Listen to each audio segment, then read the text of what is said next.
Agreed. Thank you. We now take agenda item 2, declarations of interest. Are there any declarations of interest in connection with an agenda item for this meeting? Thank you. Agenda item 3, Chairman's announcements. Since taking office in May, I have represented the Council at various events across our district and the wider Hampshire area. These have included mayor-making ceremonies and civic services. I attended the meet and greet session for new employees here at Appletree Court, as well as raising the flag for Armed Forces Day on the 23rd of June, alongside Councillor Elvin Reid, our Armed Forces champion, and representatives from the Armed Forces based at Marchwood. Councillor Reid and I also attended the Armed Forces Day event hosted by Fawley Parish Council on the 21st of June. I was pleased to attend the South East Reserve Forces and Cadets Association Armed Forces briefing on the 26th of June. On June the 29th, I had the pleasure of attending the Hampshire Scouts AGM at Ferny Crofts, which was a very informative and interesting event. I met fellow civic heads, team leaders and volunteers. I had the pleasure of meeting His Majesty Lord Lieutenant of Hampshire, Nigel Atkinson, on two occasions this month. Firstly at the Duke of Edinburgh's Gold Award holders reception, and then at the annual reception for incoming mayors and chairmen. The final highlight was attending the Brockenhurst College Gala Awards on Thursday evening last week. I was delighted to present the award for Apprentice of the Year, which the Council proudly sponsors. I was accompanied at the event by Zoe Omerod, our lead officer on recruitment and learning. Across the Council, we now have 18 apprentices underway in diverse areas from grounds maintenance and project management to team leader and fire safety.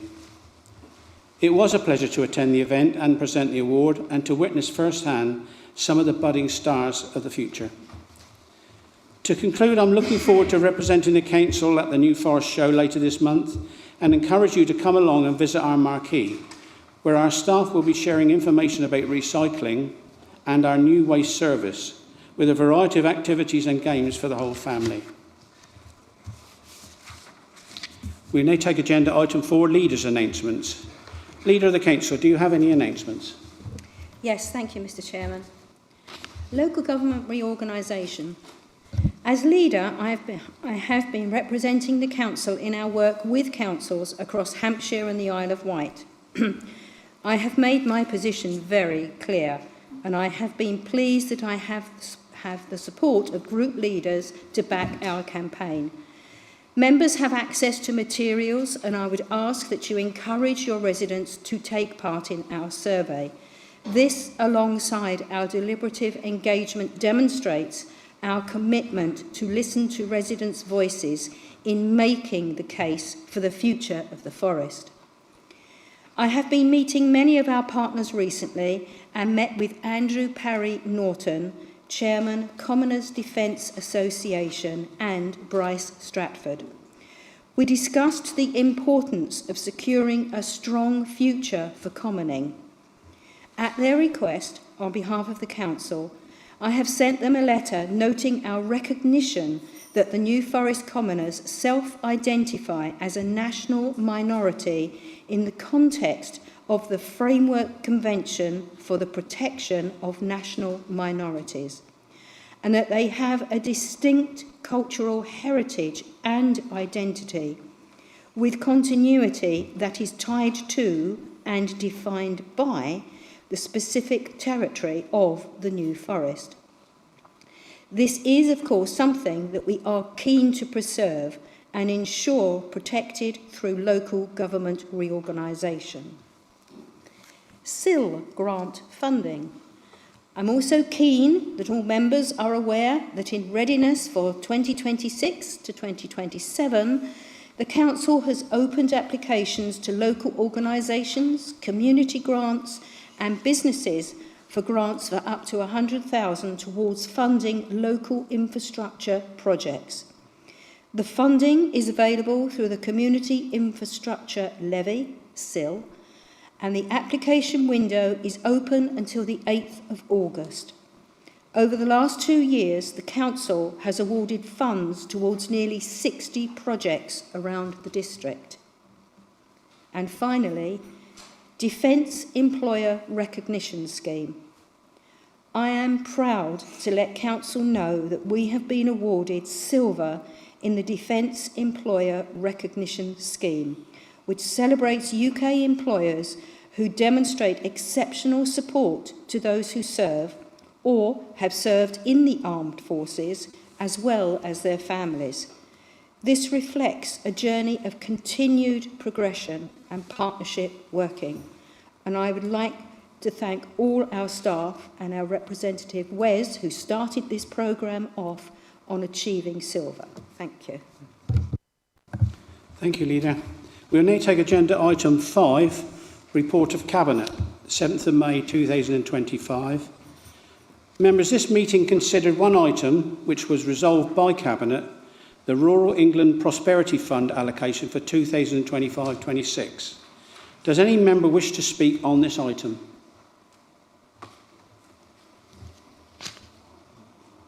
Thank you. Where am I? Right, we'll now take agenda item 6, Report of Cabinet, 2nd of July 2025. Members, dealing first with part 1, I will call each item to see if any member wishes to speak on those matters resolved by Cabinet. Item 1, Corporate Plan Key Performance Data for Quarter 4, 2024-25 and Target Refresh, April 2025 to March 2026. Are there any speakers? Councillor Wade. Yes, I just wanted to ask and follow on a point I made in resources and transformation, that however long we have left as an authority, that it's important that we have KPIs relevant to what we are prioritised and focused on. And with the resident survey not being undertaken and not being planned to be undertaken, is it not the opportunity to remove that completely from one of the targets and maybe look at areas such as regards to the asset review, waste service performance with the rollout, targets to do with customer service feedback, housing tenancy and even staff feedback, and related to transformation review, all ongoing projects that are going to be relevant for the next few years, and try and have some targets that are achievable but set a positive target rather than ones that we can simply say are quite easy to succeed, like some of the others I've noticed. I mentioned it in resources transformation that having the resident survey ones in there, they should just be removed. If we're not going to do it, why are they in the first place? And we can look to the however few years we've got left as an authority to something really relevant to our core projects. Thank you. Thank you. Are there any other speakers? Councillor Cleary, do you wish to respond? Only to say I note your comments.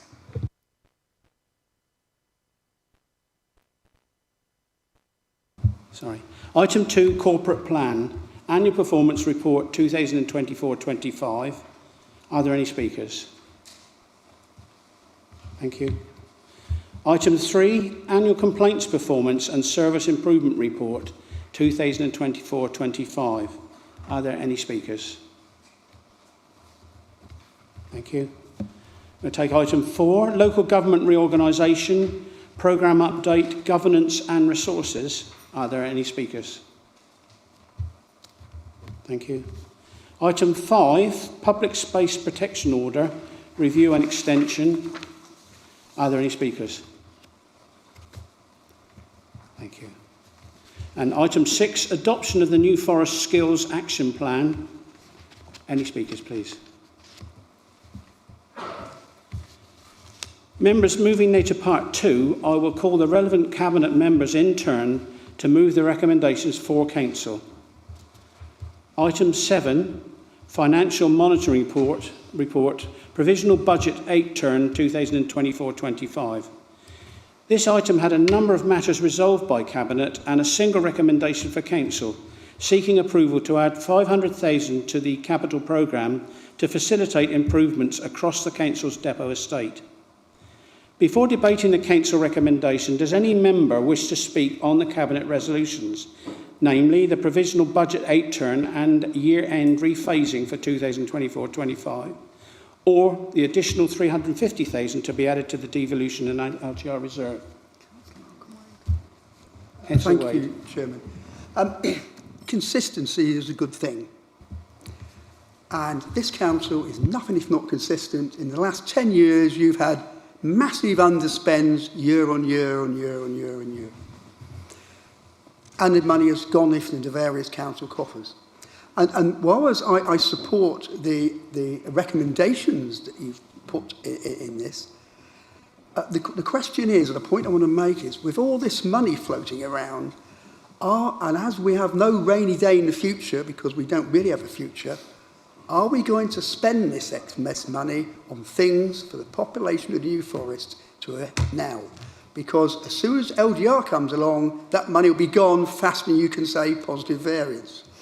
So I would request that this administration looks to use that and sort of millions of pounds on SIL money on projects to benefit residents of New Forest across the forest.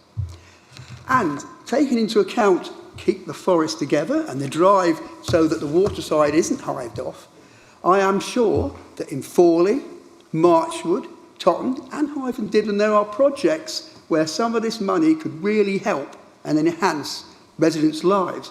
And it would show that this council is serious in that we are one authority and not split into others. Projects like Hythe Ferry, for example, supporting the ferry.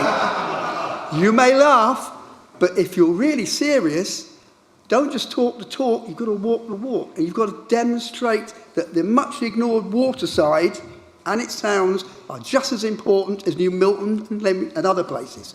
So that is the point. Thank you. Thank you. Councillor Miller? Thank you. In Appendix 1, paragraph 14, there's a reference to project savings of £1.7 million in quite positive tone. It refers to Appendix 4. The bit that caught my eye and concerned me was was a reference to a saving on disabled facilities grants. So there we've budgeted as a council 1.5 million, and we've only spent £1 million of that, which is a significant underspend. Am I right to be concerned? Should we consider advertising the availability of the disabled facilities grants? Have we over budgeted, or have we just not made people aware that these grants are available? Thank you. Are there any other speakers? Councillor Alex Wade. Oh, Councillor Alex Wade, thank you. Again, it was just to echo Councillor Malcolm Wade, and a point I highlighted in Resource Transformation panel is that this 2.5 million that's been moved to capital reserves, in most circumstances, I completely understand the argument that we need to plan ahead, plan forward for our initiatives, but this is the opportunity where we collectively have a say over that. We do not know the future of councils. We don't know how many people will be represented on any future authority in the New Forest, and there are concerns that our individual towns and villages and areas of deprivation and vulnerable areas and access to transport and access to community support services could get lost when we become part of a much larger council. So I see this as a good opportunity, and I do note in some of the Cabinet comments that consideration is being given towards the next 25-26 budget for some of this funding. I do hope those discussions are open to all members and all councils and all areas, because it would be a great way to go out for this council. Thank you. Councillor Jack Davis. Thank you.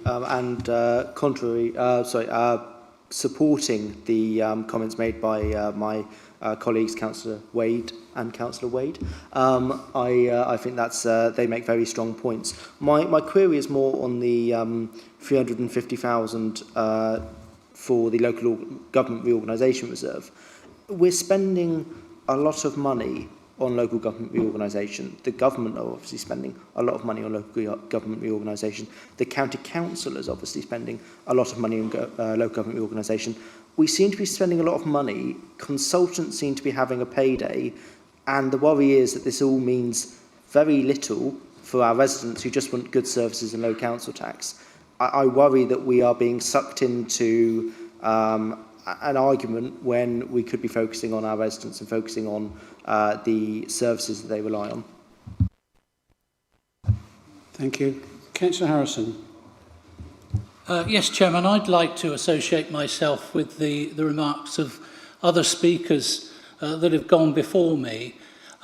It's not uncommon for organisations to squirrel money away in anticipation that there might be a rainy day. But I think that the emerging pattern of local government reorganisation almost obliges us to start thinking about a plan B. I'm very conscious of the fact that we've had 2 previous attempts at local government reorganisation that have crumbled and disappeared. This is the 3rd attempt, and it is not inconceivable that this will crumble as well. So I think that there should be some very serious thinking about the what-ifs. What if this reorganisation collapses? What if it doesn't, and we find that we've got to continue and evolve, I would hope? I'd be very interested in hearing from members on the other side who are traditionally very silent at council meetings as to their thoughts. I'm sure they have some, and I would invite them to come forward with them. Thank you, Chairman. Thank you. Councillor Cressell. I'm amazed. I'd never thought of any of those things before. Thank you so much for pointing it out to me.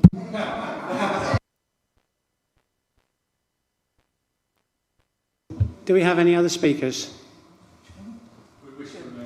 Oh, Councillor Davis. Yeah, thank you. Chairman, mentioned before DFG's disability facilities grants were underspent.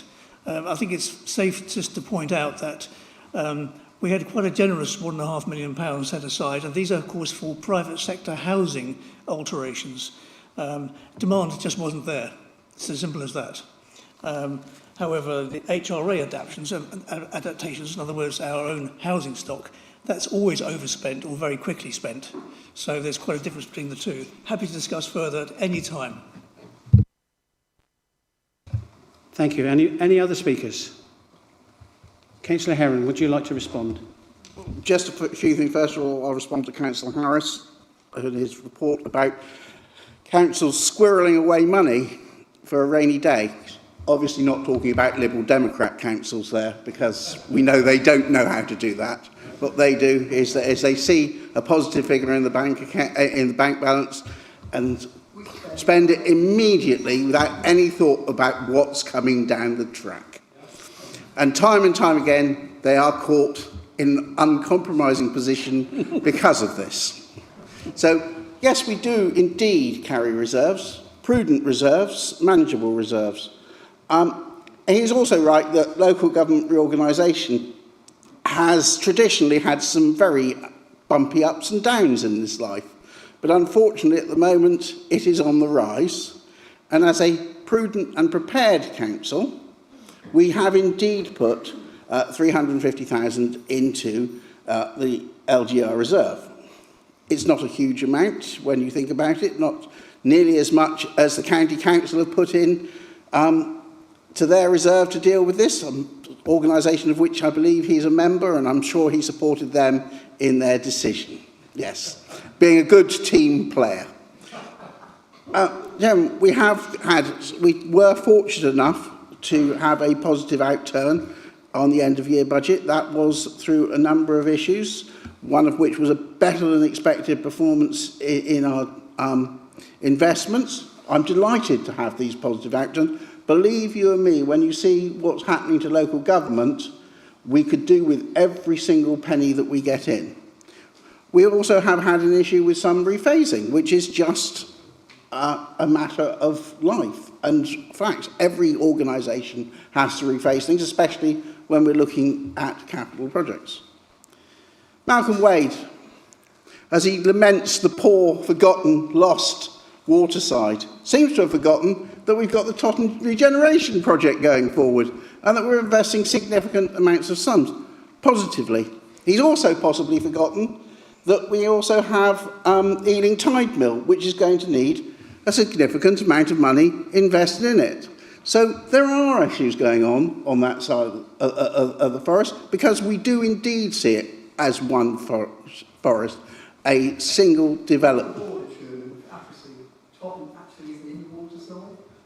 But it's on that side of the forest. I don't know whether you've noticed. I don't know whether you've noticed driving across there, Malcolm, that it is on that side of the forest. Yeah, Good. Well done. Well spotted. We also did the hall down at Calshot. Was that in the waterside? No, don't worry about it. We'll have to specifically aim for that spot on the thing. But so we are always keen to support the whole of the forest, wherever that money is needed and to deliver for our residents. So we have done an awful lot across the whole forest. We still hold a decent reserve. Yes, this council is trailing down, and if local government reorganisation follows its weary route as we see it, we will be passing it over. Strangely enough, though, when we do pass it across, I still have an affinity and a belief and a support for our residents in the forest. I may no longer be a councillor at that point, but it will not mean that I have stopped caring about what happens to them.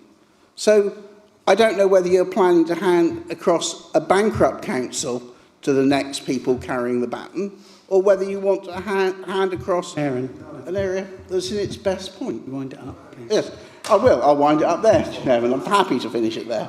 Thank you. Thank you. Councillor Heron, will you now introduce the recommendation from Cabinet on the approval of adding 500,000 to the capital programme? Happy to put those proposals forward. Thank you, Chairman. Thank you. Councillor Steve Davis, will you second?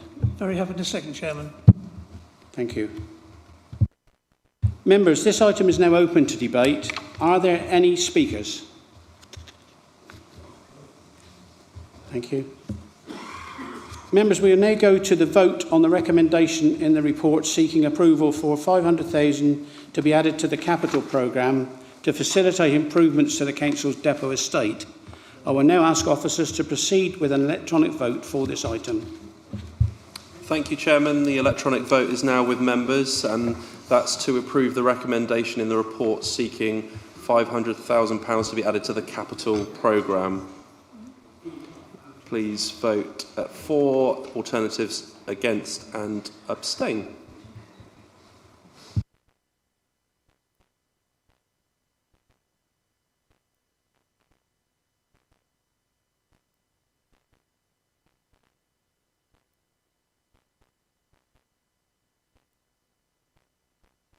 Can I just check with Councillor Reid whether it might just be that quite pushed it? Okay, that vote's with you now, Chairman. Thank you. The vote is for 42, against 2, abstain 1.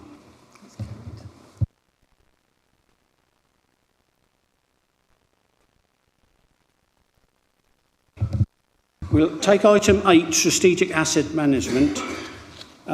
Councillor Heron, will you now introduce this item and the recommendations from Cabinet seeking approval of the recommendations around the strategic asset management plan? Thank you, Chairman. Happy to propose this and put forward the recommendations as per the paper. Thank you. Councillor Steve Davis, will you second? Happy to second, Chairman. Members, this item is now open to debate. Are there any speakers? Thank you. Members, we now go to the vote on 5 recommendations detailed in the report around the strategic asset management plan. I will ask officers to proceed with an electronic vote for this item. Thank you, Chairman. Once again, members, that vote is with you now on the strategic asset management plan. Options for, against and abstain.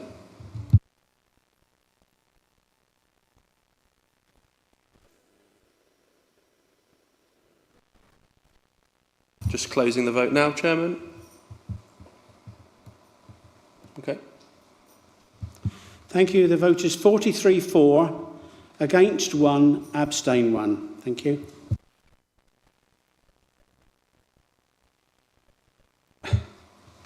We'll go now to agenda item 7, questions. Members, there are 12 questions. A reminder, we have a total of 30 minutes for this item. Any member asking a question who is not in attendance will have their question dealt with in writing, as will any question falling outside of the 30 minutes. Each question shall be put and answered without discussion. Each reply should be no longer than 3 minutes. I will invite each member who has asked a question, if they have one supplementary question arising from the answer, which should be dealt with in a maximum of 2 minutes. Question 1 from Councillor Adam Parker to the portfolio holder for Environment and Sustainability, Councillor Geoffrey Blunden. Councillor Parker. Thank you. Good evening. Ding, new email. Subject, help, exclamation mark. I'm 86.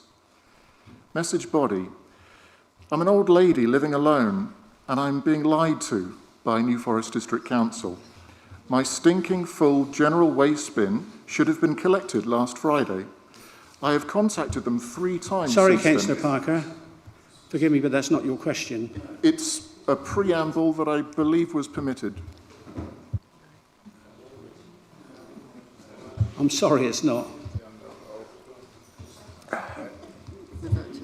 Could you actually go back to your question, please? I will read my question. I will also just say, if I may, I don't think, actually, we should let the format of these council meetings inhibit a proper debate on something so fundamental, with arbitrary time constraints on these exceptional and vital issues that must be resolved definitively. Sorry, Councillor Parker, but you did have advice from the monitoring officer. So could you just go back to your question, Yes, please? but I thought I was permitted to have a preamble. So, right, on the donkeys raiding bins issue that made the national press, I'm sure everyone's familiar with that, in parts of Scotland, residents have their bins under lock and key due to tourists seeing fit to dump their waste, usually in the incorrect type of bin. We've already had cases of this happening in Brockenhurst. Were lockable bins considered as part of the initial evaluation for this project? Can they be added to the bins retrospectively? If the answer is no, why weren't they considered in this £5.6 million scheme?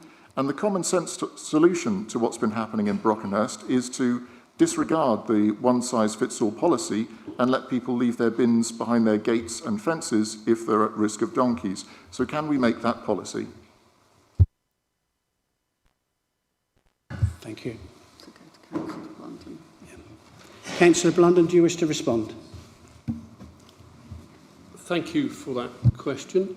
The Council is implementing a collection policy based on previous engagement and consultation, including with stakeholders such as the Verderers and Forestry England, since the inception of the waste strategy by this Council in 2021. Due to the nature of our collection system and the number of properties in areas accessible to free roaming animals, the use of lockable bins, if only adding a few minutes to each individual collection, would add an excessive amount of time to each round.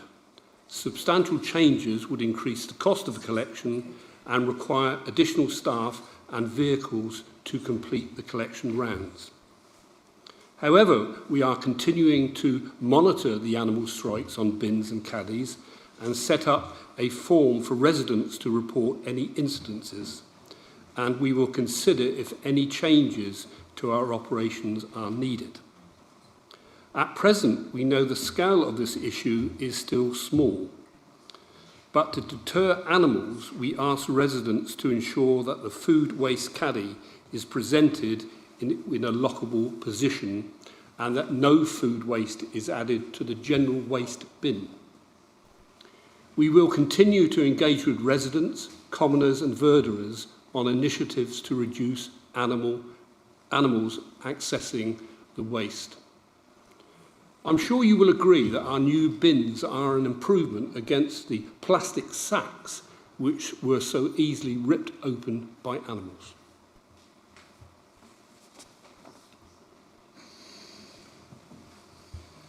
Thanks, sir.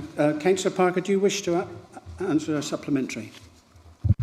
Yes, please. In the past 6 weeks, I've had hundreds of messages, phone calls, text messages, Facebook, WhatsApp, in-person pleas, you name it. I have to ask, how much longer is the disruption going to go on? Refuse collections are the bread and butter of this council. We've had years of no disruptions. I had 0 complaints in my first 2 years. It was perfect. Now there seem to be constant issues. So how much longer is this going to go on? Councillor Blunden. Thank you. In answer to that question, may I refer you to the recent open letter which I sent to all residents outlining the position we are at the moment. Thank you. We'll go to question 2 from Councillor Jack Davis to the portfolio holder for Environment and Sustainability, Councillor Geoffrey Blunden. Good evening, thank you. Since the start of June, I have been inundated with hundreds of queries from residents about missed waste collections, new bins not being delivered, and animals getting into the new food waste caddies. I know that our customer services staff have also been inundated. Could the portfolio holder please provide the following information? How many people have used the form for reporting missed bin collections since June the 9th? How many have reported a missed collection over the phone? And how many have reported a missed collection by emailing the waste changes or customer services email address? Councillor Blunden. Thank you. In the first 4 weeks of the new service, there were 2,606 missed collections of the new waste bins and food waste caddies reported to NFDC by residents. With 31,000 households in the Phase 1 area, there were just under 250,000, 248,000 collections due in the first 4 weeks, meaning that the number of reports received equates to just 1% of scheduled collections. In the first 4 weeks, we have successfully collected over 150 tonnes of food waste. This administration is investing in a new service with modern vehicles, ICT systems, new and improved working practice, and more efficient routing. This is a huge level of vital change that will result in some disruption to residents, which we are working hard to address. I do understand this disruption is frustrating to those affected, and for that, my apologies. Of course, there are things that we can learn from as we move forward to phases 2 and 3.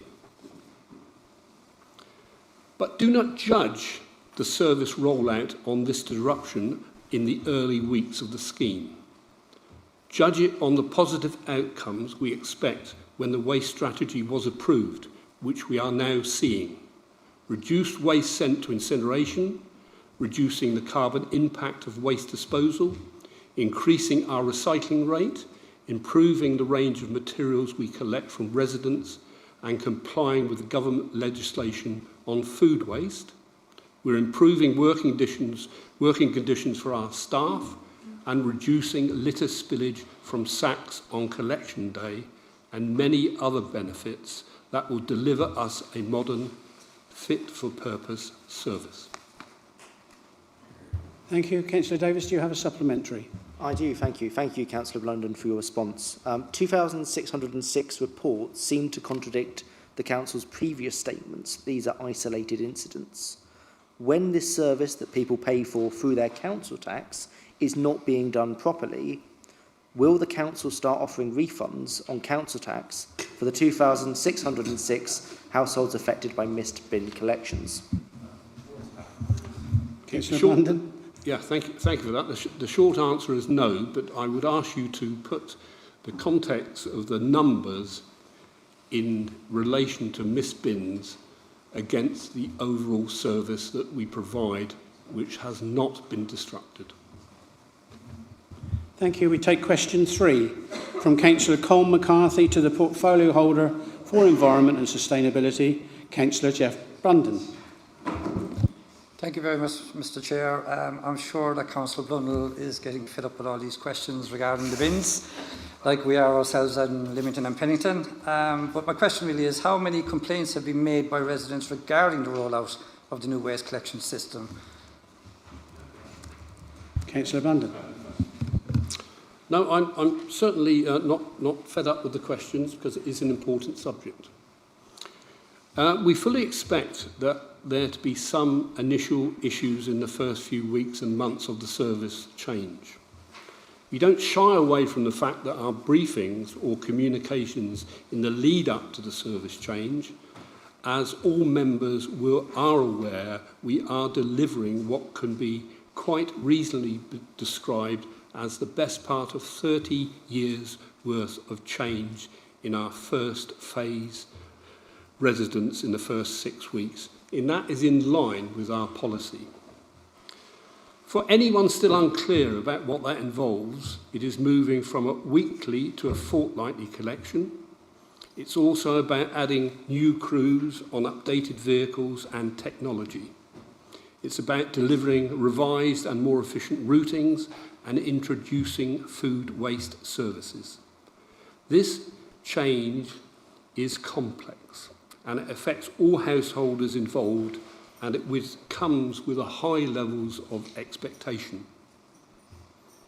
Talking of expectation, many of the issues which we have raised are as expected, and various predicted issues have come to fruition. This includes uncovering of residential properties disposing of trade waste, and some excessive cases of up to 20 to 30 bags at a time have been uncovered on holiday accommodation operations that actually require trade collections, not residential collections. We have also seen a spike of trade waste related to disposing that at our bring sites, and various efforts at presenting side waste that will not be collected. We continue to work with residents to ensure their waste is presented as required, providing support for those who need access or accessibility on the collection service. And we advise those who are actually inquiring that to engage on trade waste with private waste services. And those who have evidence and need for additional cases of increased capacity for their waste, that can be applied for. We deal with most contracts through our centre or directly online forms to report miscollections and the like. Across all the various collection channels, the corporate complaints team has recorded 26 stage 1 corporate complaints relating to the service change up till Friday of last week, with all other matters being dealt with at an operational level.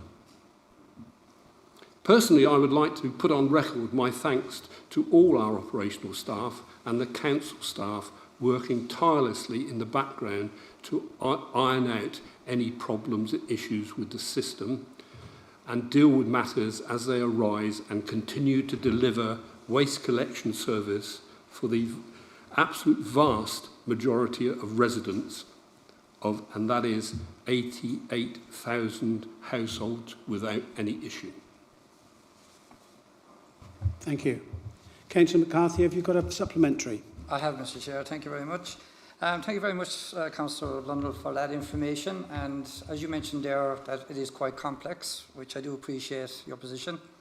But I can state from residents in Leamington and Pennington, some of those from an ethnic background, they don't even understand the literature that went out, never mind the dates, that people do have to collect their rubbish, etc., etc.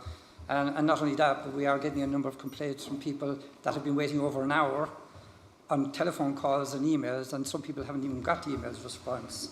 Can I just ask from this council, will a full review of the phase 1 rollout, led by councillors, be conducted before the rollout of the new waste service to areas in phase 2 and 3 to prevent these errors? Councillor Brandon. Yes, I can confirm that, but that procedure is an ongoing procedure. It's not just at one particular time. We make note of any improvements which we need to make as we go along. So I can assure you of that. Thank you. We'll move on to question 4. From Councillor David Miller to the Portfolio Holder for Environment and Sustainability, Councillor Geoffrey Blunden. Thank you, Chair.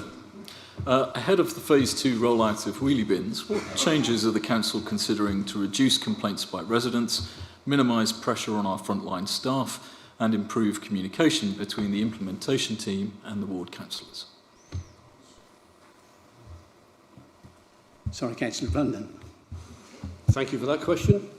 I appreciate that you are you're a Phase 2 councillor, and you will be keen to benefit from the experience from those of us in Phase 1. For this kind of major service change, a comprehensive lessons learned will be reviewed as part of our Phase 1 rollout, and that was always going to be part of the programme. And we will apply those learnings to the rollout in all the other phases. With regards to specific communication between officers and ward councillors, at the end of December and again at the end of January and in April, all councillors were invited either to face-to-face or Teams briefings to set out the approach to the rollout. Recordings of these sessions are available on the council area's website. Direct email communication was sent to all councillors just ahead of the service change, which included comprehensive information. This includes copies of our leaflets, key links, and information to help signpost and answer residents' questions, and officers have continued to be available to support members' queries. We anticipate offering the same support to councillors for phases 2 and 3, and also plan to offer specific areas on ForestNet where information can and will be updated. We are also keen to hear any feedback on how members feel they can best be supported. Thank you. Councillor Miller, do you have a supplementary? Thank you very much for the answer. Just to confirm, the review that you refer to there, would that involve councillors from across the different parties, or is that a review conducted by officers and by yourself as the portfolio holder? Councillor Blunden? I think it's essential that all members have an input to that on any feedback. Thank you. We go to question 5 from Councillor Mark Clark to the Leader of the Council, Councillor Jill Cleary. Coming on. Right, there we are. Can I ask Councillor Blunden? He seems to be having fun this evening. In regards to our LGR consultation, option 1 would merge the New Forest with 3 other districts, creating a vast and varied authority. Our district has unique and costly service demands, as we all know, from coastal protection to managing the impacts of tourism on a world-renowned national park. Can the leadership provide a detailed evidence-based financial model that proves New Forest residents will not be forced to cross-subsidise services in other parts of this huge new council? Furthermore, how can you guarantee that our specialised locally attuned services, such as the commoners mentioned earlier this evening, will not be diluted or centralised under a one-size-fits-all model, leading to a decline in service quality for our residents? Thank you. The Leader. Thank you for your question, which rightly highlights the unique and complex service demands of the New Forest, ranging from coastal protection to the stewardship of protected landscapes, such as our national park. Option 1, which proposes a rural-focused unitary authority, is built on the principle of place-based service delivery. This means services can be designed around the specific needs of our communities, not imposed from a distant, urban-centric centre. We are actively resisting any model that would dilute our locally attuned services or force the New Forest into a structure that does not reflect our identity, geography, or priorities. This administration will not support any reorganisation that risks turning the New Forest into a peripheral outpost of a larger urban-led authority. Our commitment is a model that protects our environment, respects our communities, and delivers services that are tailored, not templated. Finally, let me be clear. Financial modelling is not an afterthought in this process. It is a fundamental element. Our officers, in collaboration with partners across Hampshire and the Solent, are developing robust, evidence-based financial models to ensure that any proposed structure is both sustainable and equitable. These financial models will be an integral part of the proposal that we will submit to Government in September. Councillor Clark, do you have a supplementary? I do, thank you. Thank you for the answer, but there is a giant gap in this consultation. The huge, giant killers of budgets in any council is the SEND provision and adult social care, both of which are absent completely from the consultation. So it's trying to pin a tail on a donkey at the moment, both of which are expensive, complex, locally sensitive, but I would put to you that we know the numbers, we know what they're going to be. So without a clear financial model, how can you assure New Forest residents that they won't end up subsidising higher need areas elsewhere? Because if the West perhaps has care homes, that would create a significant drain on any resources. And if you can't guarantee local control over these services, isn't it clear that the model risks centralising provision and eroding the tailored support our residents currently rely on? Thank you. Alida, would you respond? Thank you. I can assure they will not be absent from the proposal. We are working with an experienced Director of Adults and Children's Services to advise our work. Thank you. We'll move to question 6 from Councillor Philip Dowd to the Leader of the Council, Councillor Jill Cleary. Thank you, Chair. This Council's local government proposal would create one of the largest unitary authorities in the country by area, stretching from the Solent to the North Wessex Downs. Such a supersized council risks creating a significant democratic deficit, where decisions are made by remote administration that is out of touch with our local communities. What specific and robust mechanisms will be embedded in the constitution of this new authority to ensure the voices of our towns and villages, from Totton and the Waterside to Ringwood and Fordingbridge, are not drowned out? How will you defend this proposal against the charge that it fundamentally weakens local democracy and erodes the distinct identity of the New Forest? Thank you. Thank you. Leader. Thank you for your question. The preservation of local democracy and the distinct identity of the New Forest is at the heart of our approach to local government reorganisation. We fully recognise the risks of creating a geographically large authority.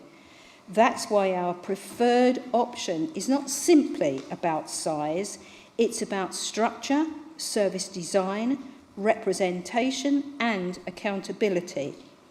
The model we are advocating for is rooted in strong representation from our existing network of active town and parish councils, ensuring that the local voices continue to shape local outcomes, something we share with Tess Valley, Winchester and East Hampshire. Further to our priorities, the government has made it clear that effective neighbourhood governance is the key part of devolution and local government reorganisation. The English Devolution and Community Empowerment Bill will set the landscape for all local authorities to establish effective neighbourhood governments. It means that there is a debate for us to take forward on how we create the space for a new unitary authority's towns, villages and communities to have a stronger voice in shaping local decisions.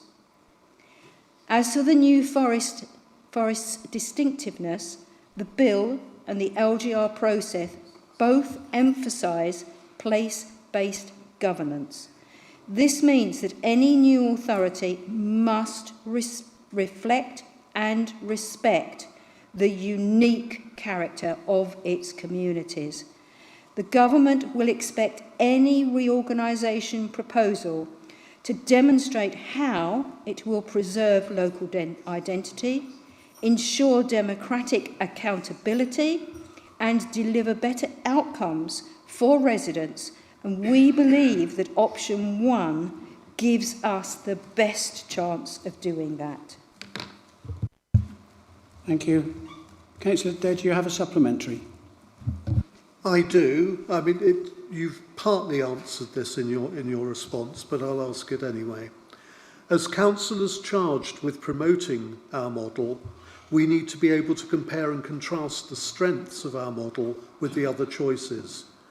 All the submitted plans must balance the need for effective local representation with the scale needed to support the statutory services. What would you see as our chosen model's unique selling point in achieving this conflicting demand? Thank you. Thank you. Leader?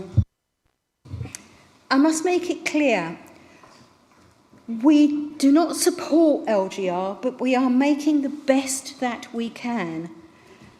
Our USP is local responsiveness. And believe me, I will work every day and night to make sure that happens.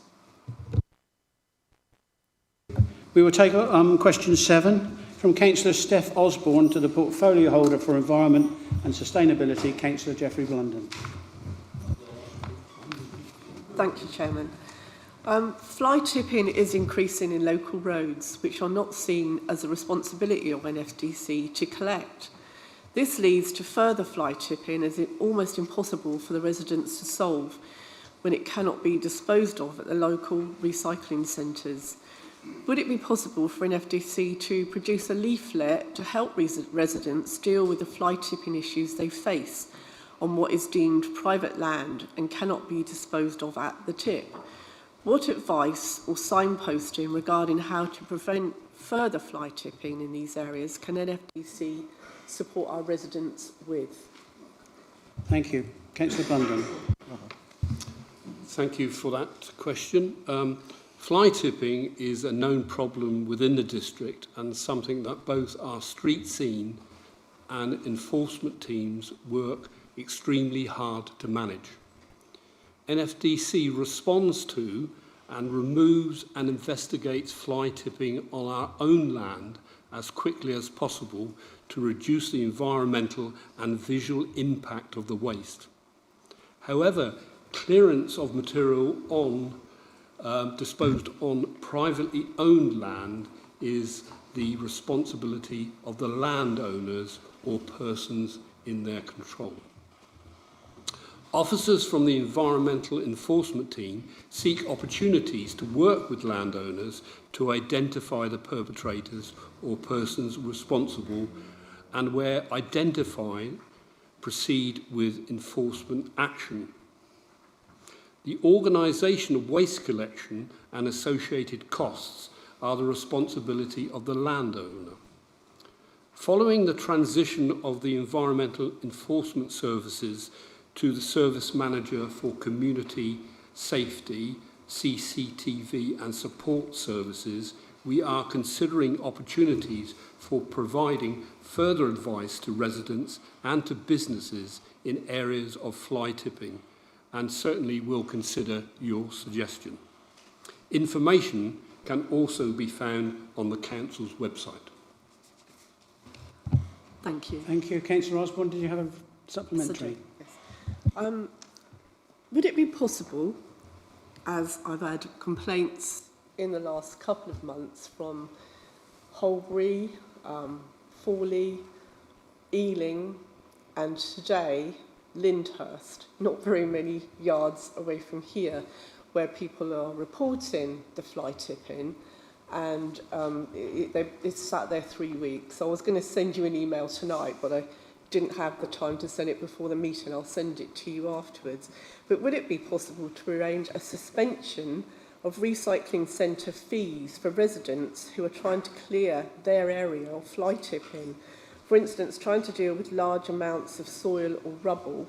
I mean, the one at Lyndhurst has actually got a lot of paperwork. Councillor Osborne, is that the finish of your supplementary? Can you get back to the question? I'm just asking if they can get help with taking this rubbish away. Thank you. Councillor Blunden.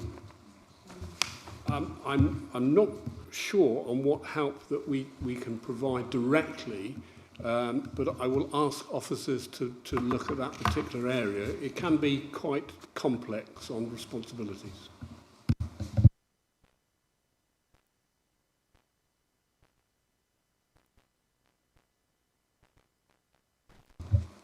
Thank you. The local government review seems to be guiding us towards joining with Southampton.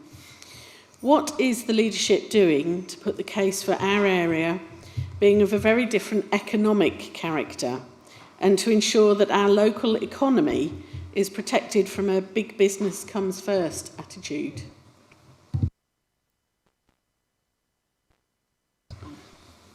Councillor Cleary. Thank you for your question. Let me be absolutely clear. The leadership of New Forest District Council is working tirelessly to rebut the notion that our area should be absorbed into a Southampton-led model. The New Forest is not an extension of a city. It is a unique rural district with a distinct economy, a distinct identity, and a set of challenges that demand a tailored approach. We are undertaking significant evidence-based work to make the case to government with our partners. This includes a comprehensive place-shaping exercise capturing the economic, environmental and social character of the New Forest and the waterside. Targeted engagement through workshops and focus groups to ensure that the local voices are shaping the future of local governance. A wider programme of research, drawing together data, lived experience, case studies, and insight to build a compelling and credible case for our rural-focused authority. Option 1, our preferred model, would create a rural unitary authority that brings together like-minded areas such as Tess Valley, Winchester and East Hampshire. This model is not about size, it's about fit.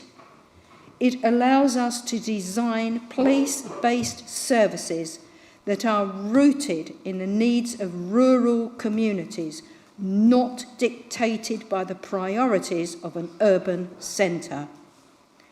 We reject the idea that economic growth must come at the expense of local character.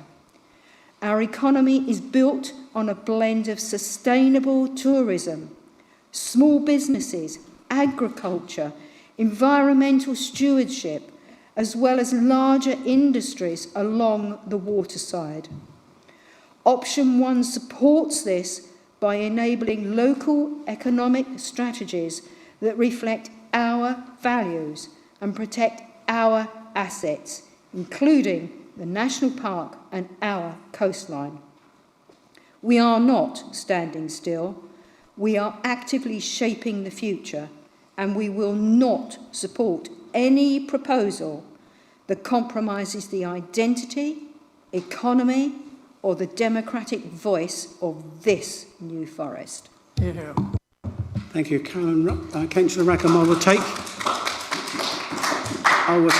will take your supplementary if you wish, but we've gone beyond our 30 minutes, so apologies. The other questions will be answered as formally notified in writing. Do you wish a supplementary? Yes, I do. So obviously, I think we all agree here that we want option one. I think that's written for everybody. It's not looking quite as likely as maybe some of the other options, because all of the other options include us going in with Southampton. So in order to be responsible as a council, we have to at least think about what we're going to do to keep our character should we not get our preferred option one. And that includes economic growth in the way that we act economically, so small businesses and startups.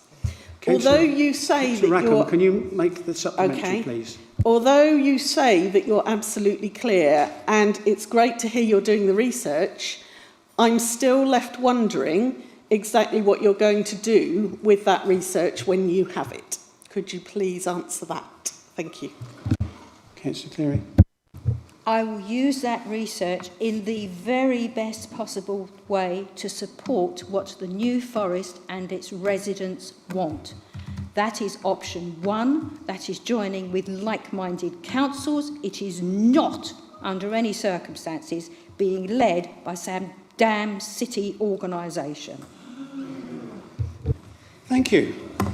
We will now go to agenda item 8, notice of motion. Members, in accordance with Standing Order 42.2, I will allow this motion to be dealt with this evening, as I do consider it to be convenient to the dispatch of business. Councillor Tipp, I invite you to move your motion. Thank you. I would like to thank you, Chairman, for allowing this motion to be debated today. The public consultation on these proposals closes on the 23rd of July, and it is very important that as many people as possible know about this, because it will have far-reaching effects on the democratic rights of members of this council, as well as parish councillors and members of the public. I will read the motion for the benefit of those watching who may not have a copy of the agenda in front of them. Council notes that Angela Rayner, the Deputy Prime Minister, has published a planning and infrastructure bill designed to liberalise planning rules. The Local Government Association has written to ministers to express reservations about this plan. Council believes that the proposed changes to the role and remit of planning committees, as advanced by the government in their current consultation, will lead to an unacceptable loss of democratic accountability and oversight. It is the democratic role of councillors to be involved in the decision-making process of planning applications. Removing the ability for councillors to discuss, debate or vote on key developments in their localities could erode public trust in the planning system and local government itself. Council resolves that the leader of the council write directly to the Deputy Prime Minister and the Minister for Housing, Communities and Local Government and our Members of Parliament for New Forest East and West to reiterate our opposition to the proposed changes. This is in addition to the detailed response that will be drafted in response to the whole consultation itself, and that will have been informed by engagement with members, our current planning committee, our Place and Sustainability Overview and Scrutiny Panel, and our Agents Panel. Members, this motion goes beyond the area of planning. It is about democracy itself. Governments often claim to be passing powers down to us, but the reality is that it often ends up going the other way, with more powers at the centre and less here locally, and this is precisely the case here. Let me briefly remind you of what is being proposed. It is proposed that all planning applications will fall into two categories, Tiers A and B. Tier A will include types of applications which must be delegated to officers in all cases. Householder development of up to 9 dwellings, and this could possibly increase to 50 dwellings. Minor commercial development, minor residential development, plus several other regulatory matters. And Tier B, consisting of all the rest, must also be delegated to officers unless the chair of the planning committee and the chief planning officer agree otherwise. Most of the public will be completely unaware of these proposals. And one reason for bringing this motion this evening is to alert them about this while there is still time, for them to express their own views via the government consultation, which, as I said, ends in just 9 days' time on July the 23rd.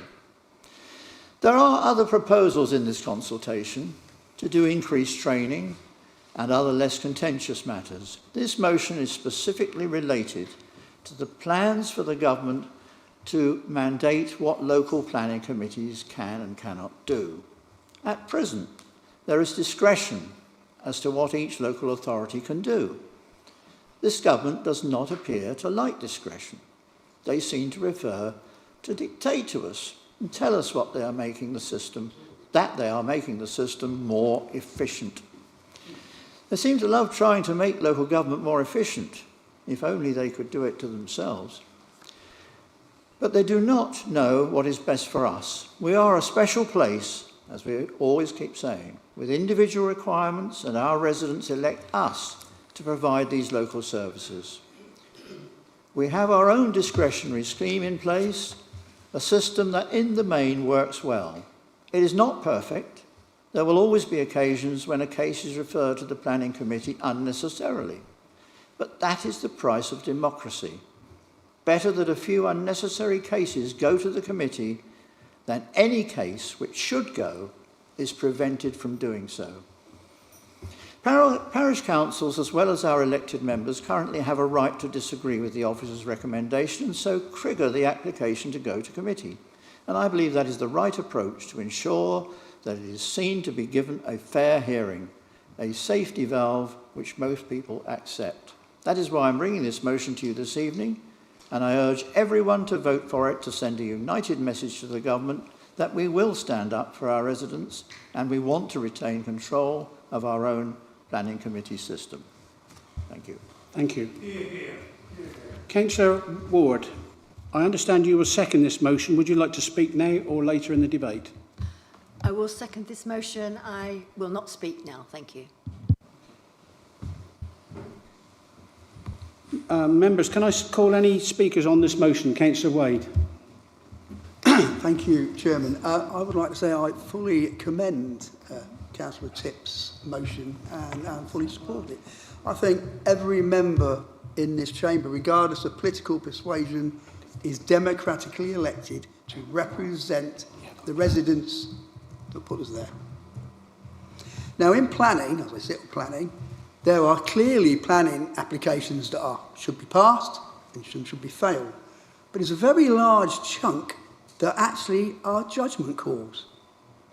And the judgment call of a properly trained and appropriate councillor who knows his or her area is every bit as valid as an officer, a professional officer, so long as the criteria of that judgment call is appropriate.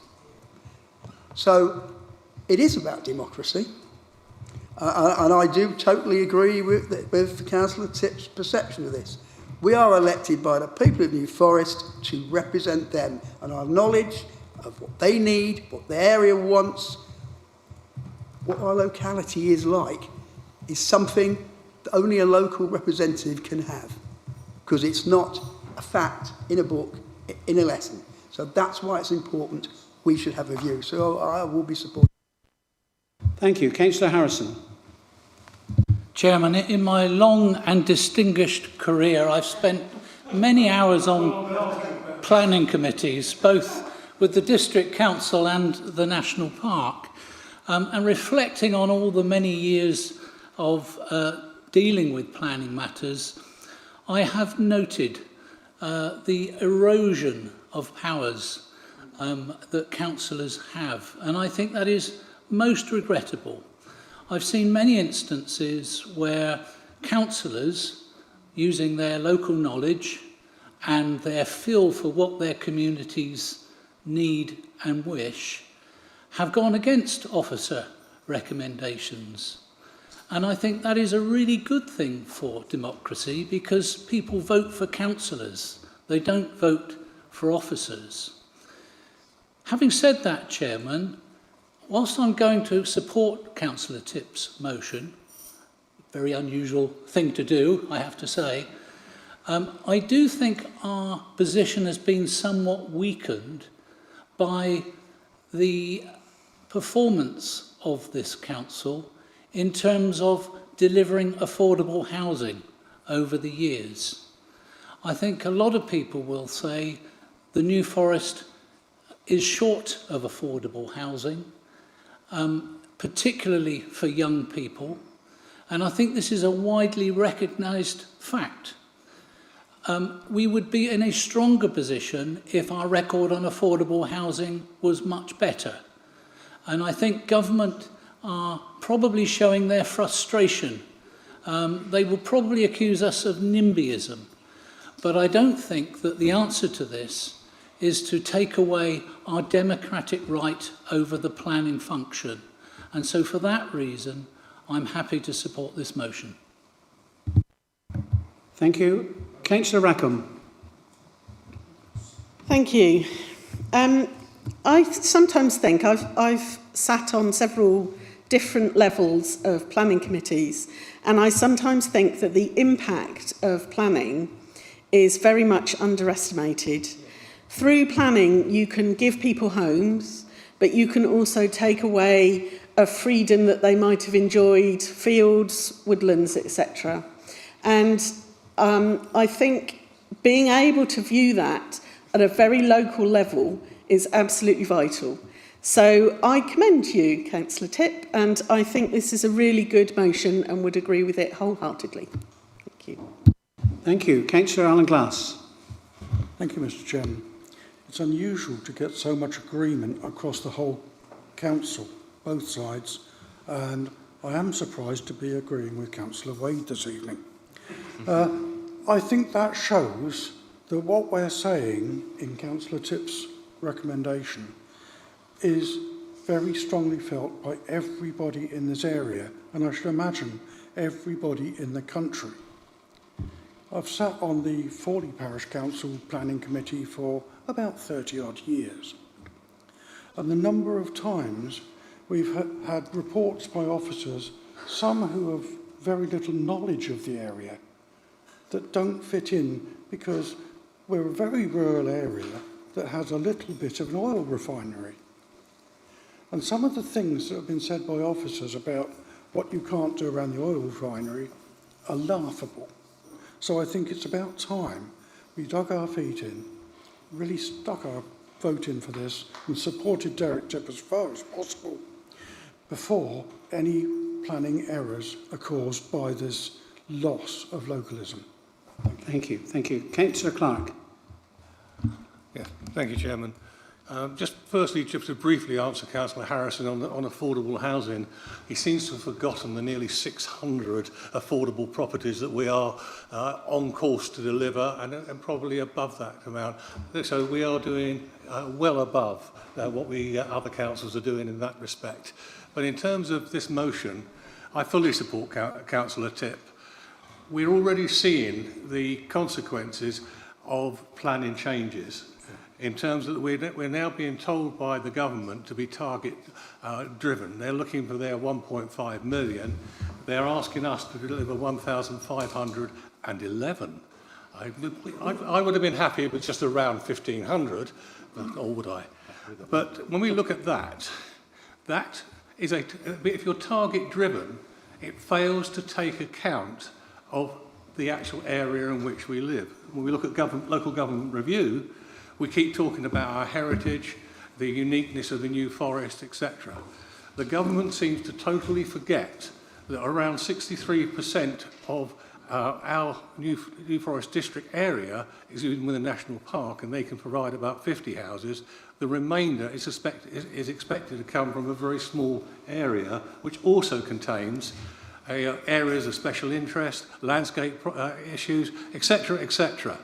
You can only have a proper planning system that is locally driven if it takes account of the local uniqueness, the history, the culture, and the needs of the community. Target-driven and dictation from central government is not the system we should be following, and I fully support Councillor Tipp. Thank you. Councillor Armstrong. Thank you, Chair. This again is national government, whoever's in charge, not understanding local government. and what we do in planning. Having chaired and been vice chairman of the planning committee in the past, reading through up to 300 pages a month of things, that's the commitment that those on the planning committee take. And I agree that more training is necessary. I do come across people who have said to me, I haven't read the notes, which is appalling. That's a commitment that we make if we're on that committee. But I do want to say, Derek, you have a wholehearted commitment on this. It perturbed me when I first heard about these things. You have a wholehearted commitment from the independent group. Thank you. Thank you. Councillor Alex Wade. My support for Councillor Tipp's motion isn't because I don't believe that we would build and we don't support building. You only have to see our very studious planning committee supporting various developments within our local plan and our neighbourhood plans that we're supporting, encouraging from all over the district. Most of us are town and parish councils. I've been on my parish council planning for 18 years, and the reason I trust local evidence is because I live in the neighbourhood. I know where there's noise and environmental impact, I know where there's overlooking, I know where there's highways and traffic, and I absolutely trust to have a planning committee that's represented by people across the district who know their areas and communities and aren't NIMBYs by any stretch of the imagination. And there's plenty of things we could write to the council that would improve how we can build houses in the right areas. I've got areas in my ward that I would happily build on now, and 90% of my community would, but you should allow us the opportunity. I think it's really concerning, and I also notice a reduction in the number that could be considered for planning committees as well. I think we've just about got enough. Any less would not be representative of our district. Going into LGR, how big is that planning committee going to be? How wide representative? Could we, in theory, have 2 councillors per ward, per council area? And that isn't democracy. And we're really misrepresenting our residents if we go along and support this. Councillor Tipp's got the whole council on his side because it's just common sense. And I'm deeply concerned that the government think this is the way to build, and it fundamentally misunderstands how seriously we take our job and how we look at each application fairly, and we build where it's appropriate, but we understand that 9 properties next door to one is considered a development for that property, and it has to be in the right place. So Councillor Tipp, thank you very much for bringing this forward. You have our full support. Thank you, Councillor Wade. We have now Councillor Heron. Thank you, Chairman. First of all, I'll attest to Councillor Harrison's long service. Whether it's distinguished, I think he should leave it to others to judge. I fully support this motion brought forward by Councillor Litt, and I'm grateful for him in doing so. My concern is that in its obsession to build housing numbers, this national government may not be supplying the homes for the future, the homes for now, but the slums for the future. And that is a huge concern of mine, that actually in their push to create housing, that the mediocrity of the build and the quality and the positioning will all be secondary, and that is not how it is. We protect that when we go through our planning committee with our local knowledge, our local views, our support. As Councillor Wade has clearly indicated, a good local knowledge makes an incredible difference when pointing out the faults and difficulties in delivering on housing. Without that local knowledge, where it's done on a map-based process with people who have no idea about what is on the ground, we are going to head towards disaster. We really do need support and fight these proposals. Thank you. Thank you, Councillor Jack Davis. Thank you. Firstly, I fully support this motion to take away the rights of planners to scrutinise planning applications is undemocratic, but this appears to be a bit of a formalisation of the top-down planning diktats that came from the previous Conservative government. While serving on the planning committee, I have often found myself disagreeing with officer recommendations. Not all, but especially those which have cut retirement or cut affordable housing or imposed retirement flats on Lymington and Paignton when we don't need or want them. I echoed the sentiment of Councillor Harrison that NFDC's failure to deliver affordable housing doesn't help our argument. I think a lot of Conservatives, now they're in opposition, are conveniently forgetting their own failures in government, especially those policies which let developers build what they want where they want. Their failure, or your failure, is what allowed Lymington Police Station to be demolished for luxury retirement flats. You forget, but I won't. Can I request that the leader... Order, please. Can I request the leader include my own concern in her letter that this reform of planning committees will make it harder to kick out planning applications that don't deliver much needed affordable housing or that flood desirable areas like Lymington and Paignton with luxury retirement flats? Thank you. Councillor Thierry. Thank you very much indeed.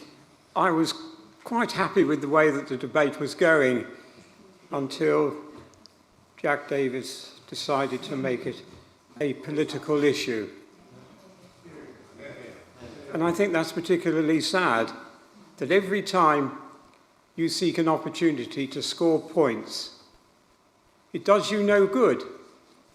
It doesn't achieve a great deal, because at the heart of this particular motion is the right and privileges of every single councillor.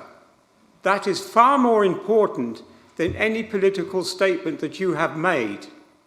I have been on this council and on planning in the last century, along with Councillor Harrison. He and I were both youngsters when we first came here. Councillors then had far more power, had far more rights, were able to bring applications to the planning committee. That has been eroded. And what we have is a measure which will take away from you and I some of the inalienable rights which we have as councillors. You may well say to yourself, what is the point of being a councillor if that which we have held and cherished is being taken away from us at a stroke of a pen? How do you get a planning application to committee? Well, you have to talk to the chairman of planning and the head of planning and see if they both agree. That is not democracy. We need a far better system. And I do support Councillor Tipp in his efforts to bring to light this appalling measure that the government wishes to introduce. I make no apology for saying this is not a political issue, not a time to play political games. This is a time to look at how we, each and every one of us, serves as a councillor for our people, not for ourselves, not for self-interest, not for political interest, but to serve the people who have taken the time and the trouble to put a cross against our name so that we are able to come to this chamber and represent them. And that, to my mind, is the fundamental issue.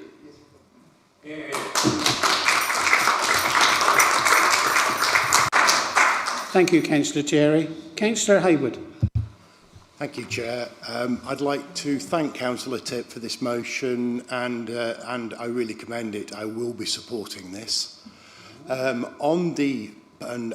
heard a gasp in the chamber then, so clearly some members may be equating the party politics of this and trying to judge my position on that. But of course, I'm in the interesting position where this particular policy is being advanced by a Labour government, but is being opposed by the Labour-controlled LGA.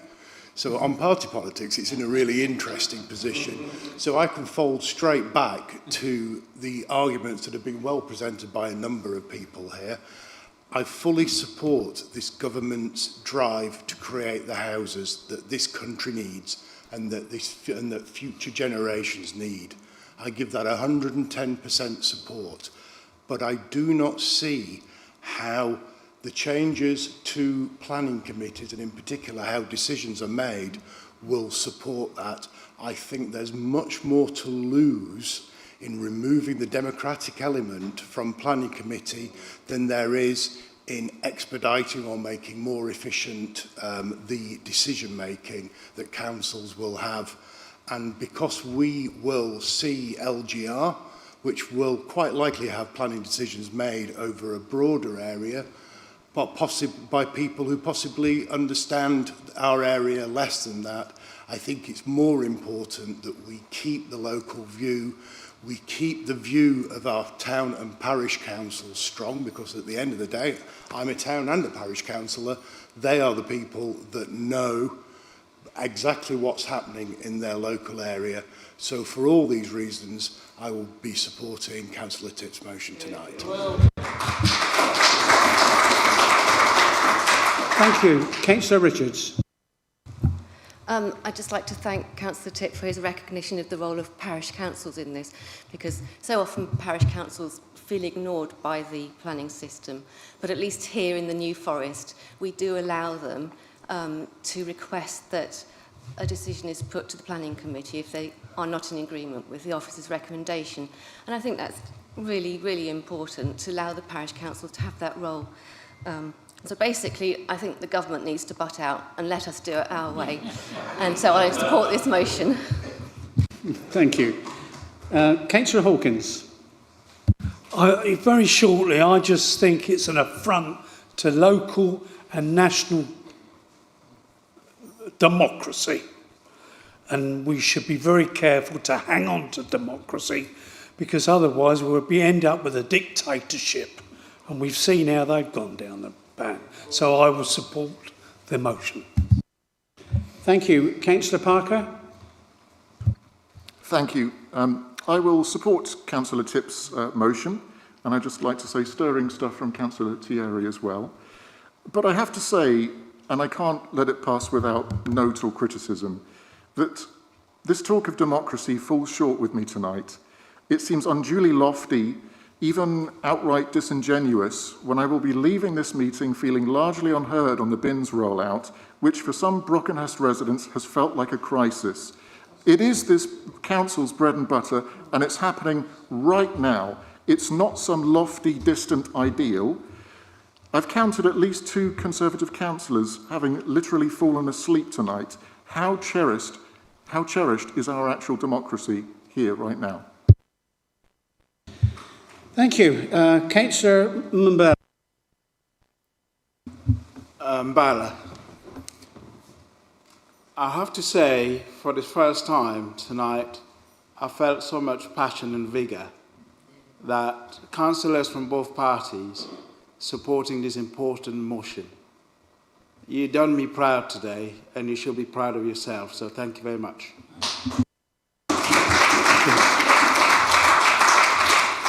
Any other speakers? Councillor England. Thank you, Mr. Chairman. I do come here on several occasions to planning to represent my local constituents. It's not always heard with the right result that they get when they ask me to represent them. Sometimes I fail, sometimes I win. But it's actually being able to have that privilege that Councillor Thierry relates to, that you are actually able to voice their concerns, and that's what you're doing the job for them, as they are unable to do it, don't want to do it, and are sometimes petrified to come into this council chamber. So I think that any erosion of that is not good at all, and democratic rights should stay. And thank you very much for your motion. Thank you.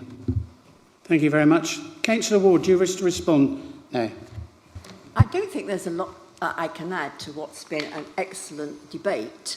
I would just like to remind Councillor Davies at our last planning training that it was all agreed by all of us that this should never be political.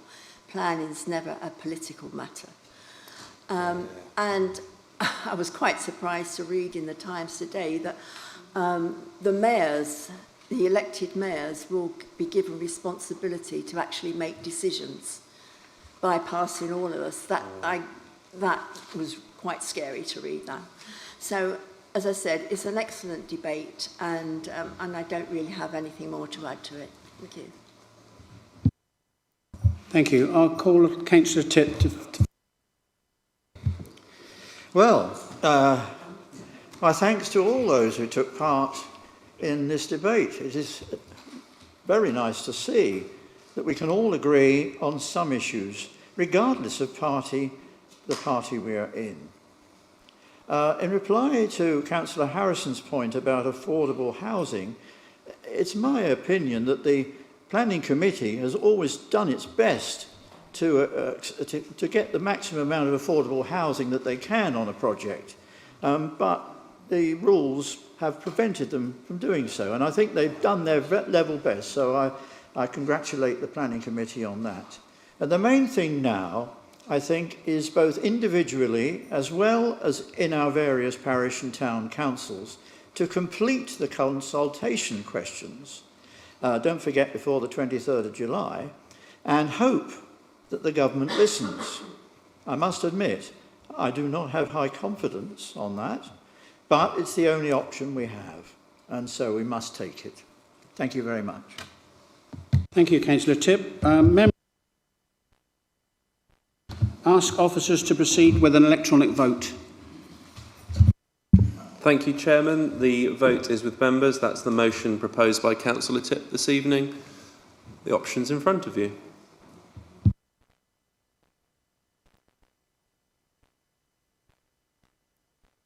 Just closing that now, Chairman.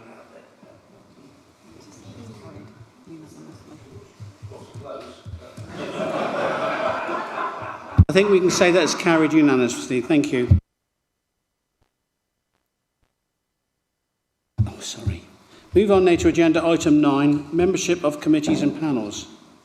Do the groups have any changes to make to their nominations to committees and panels? Councillor Poole. No, Chairman. Thank you. Councillor Malcolm Wade. No, Chairman, we're quite happy as we are. Thank you. Councillor Armstrong. No change from the independents, Chairman. Thank you.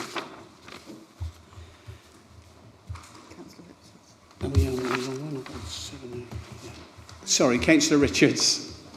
No change. Thank you. Right, agenda item 10. Any other items which the Chairman decides are urgent? There are none. Can I take the opportunity to thank you all for working through this evening's important business? I declare this meeting closed. Well done.